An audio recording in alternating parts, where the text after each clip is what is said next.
දවසක්දා තොප්පි ගොඩක් කර තියන් ගියා. චුට්ටක් වැඩියෙන් අරගත් හින්දා නිදිමත වගේ දැනුණා. තොප්පි වෙලෙන්දෙක් දවසක්දා තොප්පි ගොඩක් කර තියන් ගියා. චුට්ටක් වැඩියෙන් අරගත් හින්දා නිදිමත වගේ දැනුණා.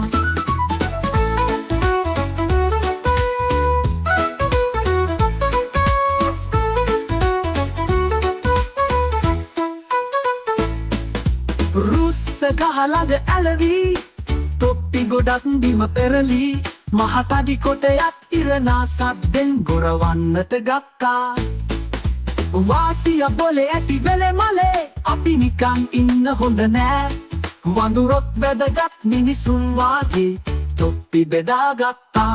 තොප්පි වෙලෙන්දෙක් දවසක්දා තොප්පි ගොඩක් කර තියන් ගියා.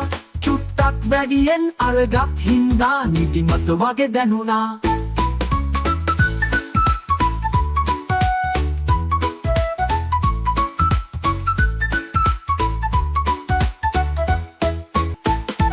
නින්දෙන් ඇහැරී බැලුවා තොප්පි නොමැති බව දැනුණා. පිස්සු ඩබල් වී මොලේ කචල් වී මිනිහට තරු පෙනුණා. හීනෙකින් වගේ උඩ බැලූ කළේ අර වඳුරෝ රෑන දුටුවා. මිනිහගේ තොප්පිය වීසි කරනකොට වඳුරොත් එහෙම කළා. අනුන්ගේ දේවල් ගන්න එපා, වඳුරන් වාගේ වෙන්න එපා. අනුන් කරන දේ කරන්න ගියොතින් අපිත් වඳුරෝ වෙනවා. අනුන්ගේ දේවල් ගන්න එපා, වඳුරන් වාගේ වෙන්න එපා.